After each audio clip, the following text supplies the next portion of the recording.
여러분, 건강한 사람의 특징은 간단합니다. 잘 먹고, 잘 배설하고, 잘 자고. 이거 세 가지를 잘하면 건강하더라고요. 건강은 간단하더라고요. 그냥 금방 잠들고, 그리고 먹는 것도 그냥 뭐든지 막 맛있게 먹고, 그리고 배설도 잘하고. 그럼 건강하더라고요. 근데 이런 게요, 하나님의 뜻에도 마찬가지입니다. 하나님의 뜻을 아는 것은요, 복잡하지가 않습니다. 그래서 오늘 제가 하나님의 뜻을 우리가 분별하고 하나님의 뜻을 아는 아주 간단한 방법은, 이것은 제가 발견한 것이 아니라 기독교 역사에서 위대한 어거스틴이라든지 웨슬리라든지 훌륭한 믿음의 성인들이 하나님의 뜻에 대해서 간단한 방법을 밝혀놨는데, 그게 저는 맞다는 사실을 이번 주에 더 많이 실감했습니다. 여러분 보세요. 세례 요한이 세례를 베푸는데 에논에서 세례를 베풀었다는 것입니다. 근데 거기에 뭐라고 나왔어요? 왜 거기서 베풀었습니까? 거기에 물이 많음이다 그랬습니다. 세례를 베풀려면 물이 많아야 될 거 아니에요.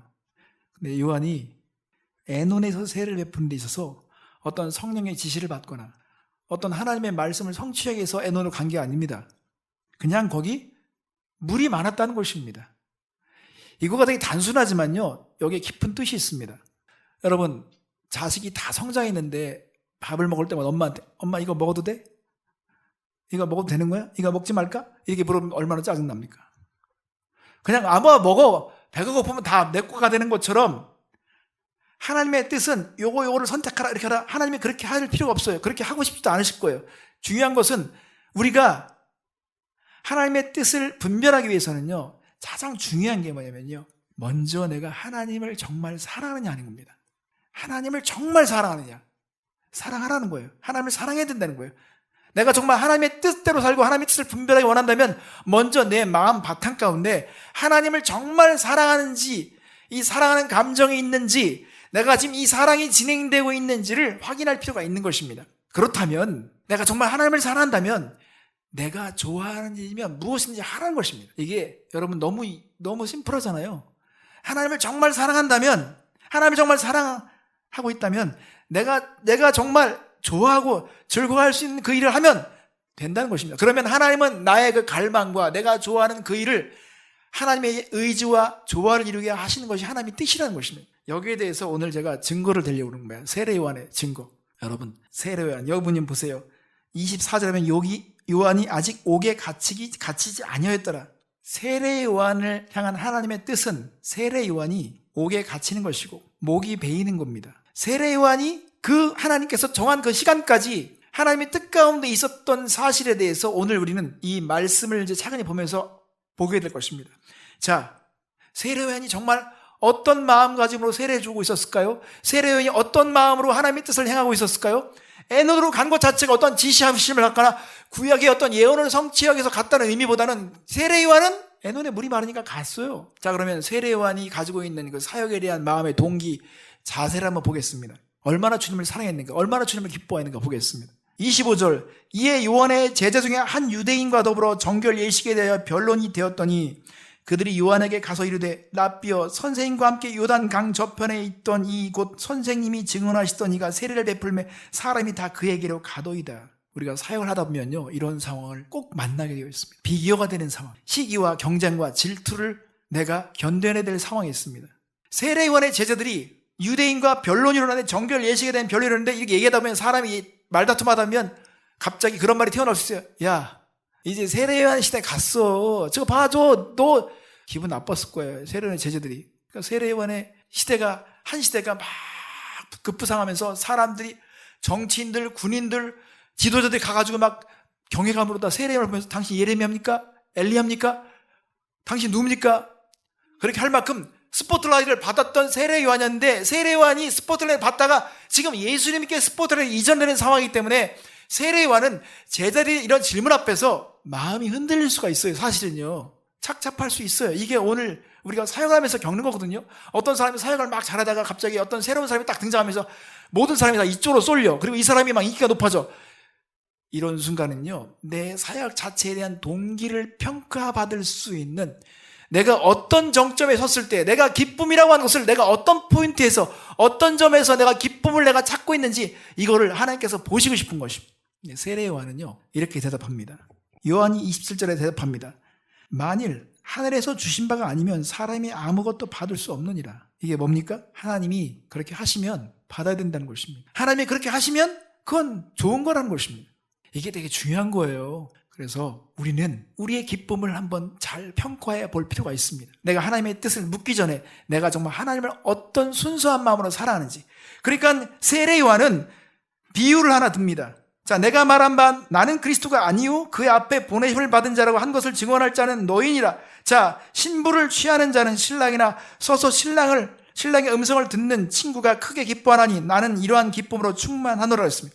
이것은 세례 요한이 가지고 있는 일관된 마음인데 그 당시에 사람들이 이 웨딩에 대한 문화 풍습을 보면 다 알 수 있는 거를 비유를 들었어요. 신랑의 친구가 이 신랑의 호스트로서 신랑을 위해서 다 봉사하는 거예요. 다 신랑이 이제 신부와 함께 깊은 방에 들어가는 것까지도 안내해 주는 건데 이 신랑의 친구는 이 신랑이 기뻐하는 것만 바라는 거예요. 신랑이 잘 되는 거 바라는 거예요. 신랑이 행복한 걸 바라는 거예요. 이런 마음이 신랑의 친구가 가져야 될 마음인 걸 알기 때문에 이거를 비유로 드는데 내가 지금 예수님에 대한 그 마음을 나는 내가 신랑의 친구로서 내가 할 일을 지금 하고 있는 것이고 난 그분이 잘 되길 바라고 그분이 스포트라이트 받는 것 자체는 나 기쁘다. 이게 하나님을 진짜 사랑하는 사람의 마음에서 나오는 것입니다. 근데 어떤 사람은 하나님을 사랑한다고 말하지만 거기엔 조건이 있어요. 내가 이 일을 하는 걸 잘 돼야 돼. 내가 구하는 것이 얻어줘야 돼. 내가 이 일을 하기 때문에 내가 이걸 하기 때문에 기뻐하는 것은요, 그건 조건적인 겁니다. 그럼 내가 이 일을 하는 데 있어서 방해가 되거나 이 일을 하는 데 있어서 문제가 생기면 나는 하나님과 관계에 있어도 문제가 되는 것입니다. 여러분, 교회에서 사람이 뭘 주장하죠. 근데 그 주장이 받아들이지 않으면 예배까지도 못 드리더라고요. 왜 그렇게 돼야 됩니까? 예배는 예배죠. 내가 예배를 드릴 수 없을 만큼 뭐가 중요한 것입니까? 그건 사랑에 문제가 있는 것입니다. 그래서 여러분 이걸 선택하셔야 됩니다. 내가 주님을 위해서 일하는 것과 내가 주님께 일하는 것은 다른 것입니다. 내가 주님을 위해서 어떤 노래를 부르는 것과 주님에 대해서 어떤 노래를 부르는 것과 내가 주님께 노래하는 것은 다른 것입니다. 가수들은 얼마든지 노래 부를 수 있어요. 가스펠을 노래 부를 수 있어요. 그러나 그 사람이 지금 내가 주님께 하듯 내가 주님께 노래하지는 않을 수 있습니다. 신학자들이 하나님에 대해서 논할 수 있어요. 뭘 가르칠 수 있어요. 그러나 그들은 예배하는 것과는 삶이 다를 수가 있습니다. 그것처럼 주님을 섬기고 주님을 사랑하고 주님께 기도하고 주님께 노래하는 걸로 하나님을 원하는 것이지 주님을 위해서 뭐 한다? 거기에는 이미 벌써 간접적으로 다 내 사견이 들어가거나 내 어떤 가치관이 들어가거나 내 주장이 들어가거나 내 사역관이 들어가고 있는 것이죠. 그러면 거기에 대해서 누가 걸림돌이 생거나 배치가 됐을 때 하나님과의 관계조차도 문제가 생기는 것입니다. 그래서 하나님은요, 사역자들에게 이런 날이 오게 만들어요. 이런 때가 오게 만들어요. 동기를 보라는 거예요. 네 동기를 보라는 것입니다. 네가 정말 즐거워하는 그 이유가 뭐냐? 네가 무엇 때문에 기뻐하느냐? 그래서 사역의 어떤 정점에 갔을 때 반드시 경쟁자나 비교가 질투가 일어날 수 있는 어떤 상황을 만드시죠. 세례요한은 복잡한 마음이 들 수도 있었습니다. 근데 여러분, 정말 주님을 사랑하는 사람은요, 사역의 동기 자체가 정말 주님의 기쁨을 원합니다. 부모들이 생선뼈를 쪽쪽 빨면서 자식들이 맛있게 먹는 것 그 자체를 기뻐하잖아요. 사실 논리로 보면 생선뼈가 뭐가 맛있습니까? 근데 이 맛있으면서도 자식이 먹는 걸로 기쁘는 것처럼 세례요한은 주님이 영광 받으시고 주님이 기뻐하시면 되지 뭐, 나는 뭐 쭈그러들어도 돼. 이게 주님을 사랑하는 사람의 마음인데 이런 사람은 주님의 뜻 가운데 있는 것입니다. 그래서 우리는 우리 자신을 돌아봐야 합니다. 내가 진짜 왜 기뻐하는가? 두 번째로 우리가 생각할 것은요, 세례요한은 삶과 사역에 있어서 그의 결론이 나와 있습니다. 30절 보세요. 그는 흥하여야 하겠고 나는 쇠하여야 하리라. 이것은 내 가치가 떨어지거나 내 가치가 손상되거나 내 가치가 점점 추락하라는 그런 의미가 아니에요. 여전히 우리는 존귀하지만 내 역할 자체는 그리스도와 비교했을 때 그리스도의 역할은 더 확대되고 그리스도의 역할은 더 높아지고 그리스도의 역할은 더 강렬해지면서 내 역할은 점점 축소되는 이거 자체를 그는 바라는 것입니다. 여러분, 사역을 하면서요, 이거는 진짜 중요하더라고요. 사역에서 본질은 뭐냐면 그리스도가 일하게 하는 겁니다. 나는 죽고 그리스도가 사는 겁니다. 내가 죽어야 그리스도가 드러나는 것입니다. 이것도 레슨을 받더라고요, 사람들은요.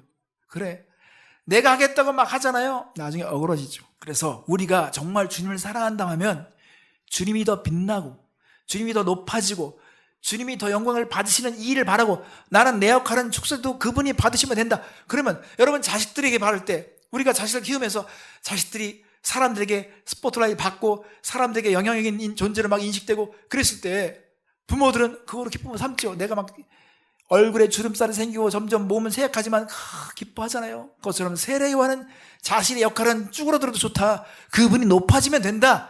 이게 정말 사랑하는 사람, 주님을 존귀 여기는 사람들의 삶에서 나오는 그런 특징이겠죠. 또 한 가지는 주님을 정말 사랑하는 사람은요, 주님의 증거를 잘 받습니다. 31절 말씀이면 위로부터 오시는 이는 만물 위에 계시고 땅에서 난 이는 땅에 속하여 땅에 속한 것을 말하느니라. 하늘로부터 오시는 이는 만물에 계시나니 그가 친히 보고 들은 것을 증언하되 그의 증언을 받는 자가 없도다. 그의 증언을 받는 자는 하나님이 참되다는 것을 인천하니라. 이게 무슨 의미입니까? 예수님은 말씀하실 때 이론적으로 말씀하시지 않습니다. 그분은 보신 걸 말씀하세요. 그분은 들으시는 걸 말씀하세요. 그분은 확실한 걸 말씀하세요. 그분은 정말 실제적인 걸 말씀하시는데, 예수님은 영원하신 분이기 때문에, 영원한 현재이기 때문에 요한복음 1장부터 밝혔잖아요. 제가 첫 주에 말씀드렸잖아요. 예수님은 모세가 놋뱀을 세우는 그 과정을 다 보셨습니다. 그분이 들려하리라고 말씀하신 것 자체, 들림에 대한 말씀하신 것 자체는 추상적인 것이 아니라 모세가 놋뱀을 들었던 그 상황을 주님은 다 이미 보셨고 그걸 내가 하겠다고 말씀하실 만큼 주님의 증거는 확실한 것입니다. 주님의 증거는 보고 말씀하시는 거예요. 야, 보세요. 비행기 타고 위에서 쭉 가는데 앞에서 사고가 났어요. 보고 말해요. 그래, 알려드립니다. 자, 몇 번 도로에 길이 막혔으니까 그 길을 피하세요. 그러면 그 증거를 받아야 될 거 아니에요. 근데 그거 보지 않은 사람이 그냥 고집 부리고 아이 그런 일 없을 거야. 그러면 가. 그러면 그 사람은 길에서 시간 낭비할 수밖에 없는 것처럼 하나님은 증거를 하실 때는 그분이 확실히 보시고 될 것을 말씀하신단 말이에요. 하나님 나라에 대해서, 통치에 대해서 주님은 그 증거를 계속 말씀하시는데, 자, 그럼 보세요. 오늘날 주님께서는 증거하십니다. 그건 죄다. 그건 죄다고 증거하시죠. 그럼 죄죠. 그 증거를 받습니다. 사랑하는 사람 죄인데 오늘날 현대 사람들은 이 증거를 안 받습니다.